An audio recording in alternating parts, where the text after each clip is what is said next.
Russo'sBrand.com, where the pros are the pros. I'm going to read this straight off of WrestleNomics because they did an interesting report on AEW All In Texas that took place this summer. They write that AEW All In Texas qualified for the public reimbursement dollars that Texas has through their Event Trust Fund program.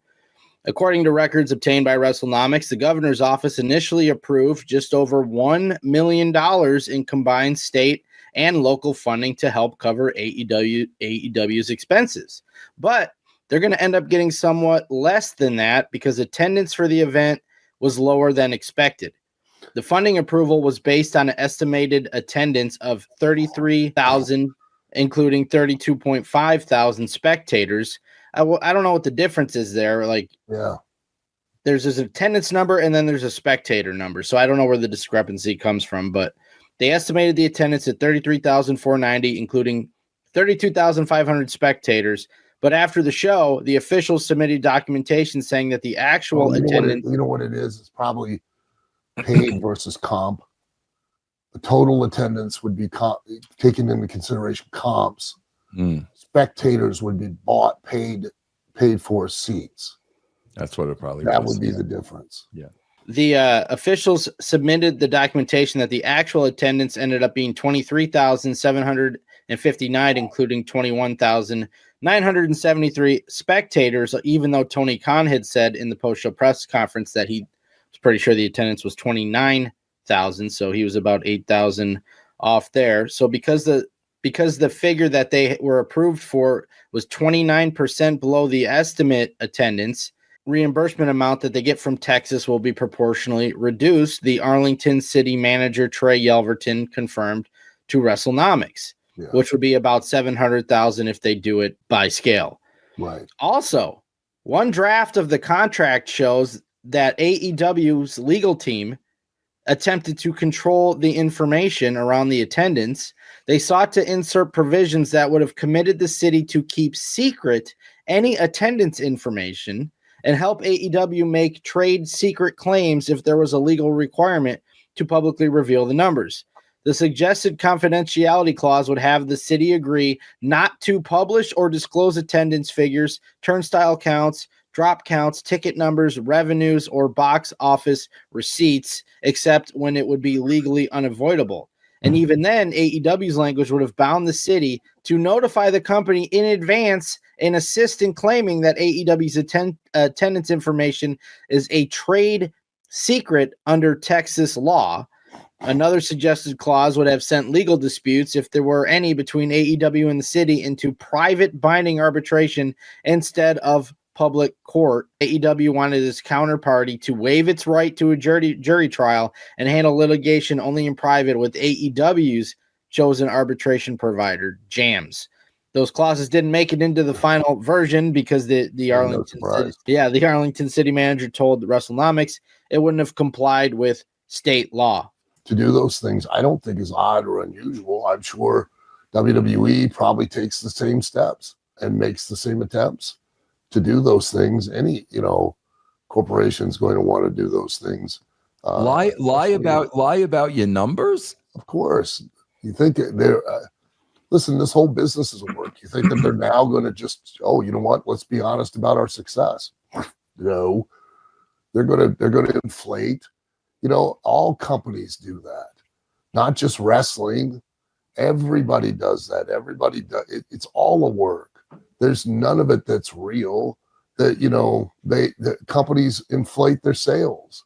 They lie about their losses because they want to put out as good a face as possible to continue to garner investment. So, yeah, that's no shock. That's no surprise. And not to mention, they're also limiting any kind of critical backlash of, you only drew 27,000 people. How many was it? 20? Yeah, it was 21,000. Ended up being 21,000 people. It's about 22. 22 instead of 31. That's still 22,000 people that attended the event. Yeah. That's pretty good. It's pretty damn good. Yeah, it is. Pretty successful. Yeah. But yet, because you know how people are, you didn't get what you said you were going to get. You didn't get 33. Yeah. That's a failure. How did you fail at 21,000 people attending? You know, and then of course that creates perception. And let's face it, in today's world, perception is reality. Without a question or a doubt, perception is reality. Yeah. Especially now more than ever, it is the case. Yeah. So, you know, they're going to want to try and control that perception as much as they can. Yeah. Yeah. I wonder if this has something to do with, do you guys remember the 81,000 figure that they kept putting out for Wembley? Yeah. And then the Wembley official number was like 73,000. Right. So that contradicted their t-shirts that they were selling with 81,000 on it. So I wonder if they're like, well, we can't have that happen again. So let's just try to get this in the contract. Sounds like somebody got a little optimistic and printed the t-shirts ahead of time. Well, oh yeah, we'll do 81,000 people. Oh, what shit? 73? Well, they f***ed up now. Oh my God. Well, you looked away at the best part. You have to watch it. It's hilarious. It's hard for me to watch it. It's blood shit, bro. It's not gross. It's not gross. It's hilarious. Yeah. It's hilarious. You have to watch this. Scan VCR. A VCR. Oh my God. Bro, if they start getting into VCR work because nobody has VCRs, there's a billion of them out at thrift stores, and you can get those cheap. I would start using VCRs instead of light bulbs. Oh, yeah. You can get VCRs for like $2. Start a new trend, Brady. Oh my God. What's next, Jeff? This is brutal. Look at that. That is brutal, bro. That I could not believe that now. Can you run that in slow motion, Jeff? God, that was brutal. I can't, like, it doesn't allow me to. I can start and stop. Look at that. Look what she hit. Shit. You could have killed her. No ifs, ands, or buts about this. Not, oh, you're being an alarmist. You're just bitter out. Look at that. Explain to me physically how you could not have risked killing her. We talked about it not that long ago about the kid that was in TNA. Remember, Vince? Yeah. Kid that got whatever his name was, got the guy did the dive, hit him at the top of the head, broke his C5. I didn't know this until the doctor said so. He had a hangman's break. They call it a hangman's break because the C5, literally they make the noose, the way they make it is so that it puts the pressure right on the C5 vertebrae so that when it breaks, it goes forward and it severs the spinal column and kills people instantly. Okay? Look at how they swing her and the back of her head hits. At the very least, she could be paralyzed for life.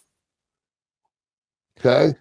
She could have immense head trauma without a question or doubt. And there's a potential they could have broken her neck and killed her. Do you know what's bizarre? Play this one more time. Do you know what's bizarre about this, Jeff? Seriously, play it again. Jeff, they're friends. Like, as they shoot, they're like, how are you even doing that to your friend? This is your friend. That's not what's bizarre. You know what's bizarre? Somebody approved this. God, somebody. Yeah. Yep. Some producer, somebody went, that's a good idea. You know, that'll be able to be done safely and responsibly. So let's do it. That was brutal. That's the whole, you're always looking at what can I do to make it look as violent as possible without it being violent as possible. And we have literally transitioned away from that to where now it's how can we make it as violent as possible? And it just is.